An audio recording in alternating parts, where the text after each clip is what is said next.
My boots hadn't even touched American soil when the phone detonated. 28 missed calls. Her name, over and over.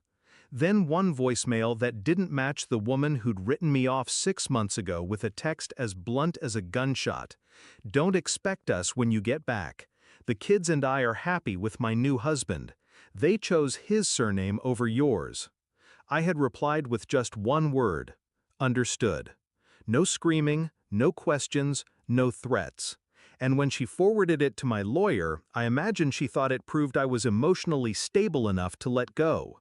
She underestimated the kind of calm you learn when people shoot at you for a living. But now, the voicemail, her voice shattered. Please, call me back. Please, something's wrong. He's gone, just gone. And the kids, oh my God, the kids. He took them. I didn't know who he really was. Click. No tears came, just stillness. I hadn't even left the terminal, and already I knew something had broken.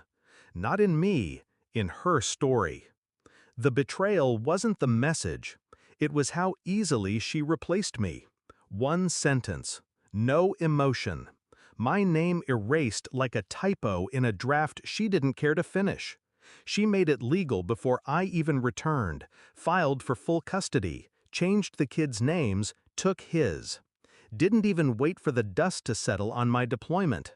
Her attorney sent me the update with the kind of polite arrogance that comes from knowing you've already won. And I let them think they had. But even then, something gnawed at me. Quiet, subtle. My daughter stopped replying to my letters halfway through the 3rd month. My son never responded to the care package. She said they didn't want to talk to me, that they understood. But I know my children, or thought I did. So I smiled at the lawyer, signed the temporary custody paperwork, and started digging. Her new husband didn't exist on any real record. No tax ID, no social security, no military background, though she claimed he was a veteran, like me.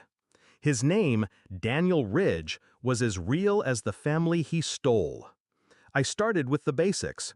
Pulled footage from the Ring cam she forgot I had tied to the cloud, archived photos, transcripts from her emails I still had access to. She never changed the recovery account. Patterns emerged. The man she called Daniel changed his name 3 times over the last 5 years. Always around women with kids.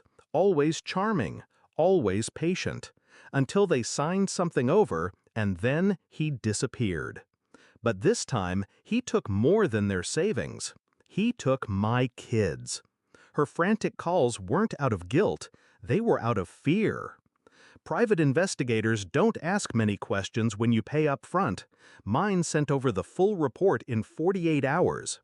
Daniel Ridge was Mark Delaney in Colorado, Jason Neal in Tampa, and Sean Vaughn before that. All had restraining orders filed. All had pending custody fraud cases. All walked clean out of the court system. And all were tied to one woman who swore he was safe. My wife. She had signed full guardianship over to him just 2 weeks before I landed. She called it a contingency in case I tried to fight for custody. He used it as a passport. My kids were gone. State line? Probably. Country? Maybe. But I wasn't looking for him. I was looking at her. She met me at the station, disheveled, eyes rimmed red. I didn't know who he really was, she whispered. I handed her a printed dossier. Photos, names, fingerprints. You did, I said. You just didn't care until it hurt you. She tried to hand it back. I didn't take it. You wanted them to forget me. Now you're praying I remember how to find people who don't want to be found. She said nothing. I took out the document she filed, the one where she gave him guardianship over my children. You made it legal. He promised, and you believed him more than the man who went to war for you. I turned to leave. She grabbed my arm.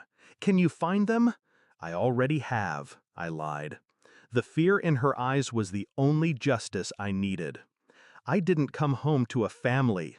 I came home to wreckage someone else lit and blamed me for. But I will find my children. That's not a threat, it's a certainty.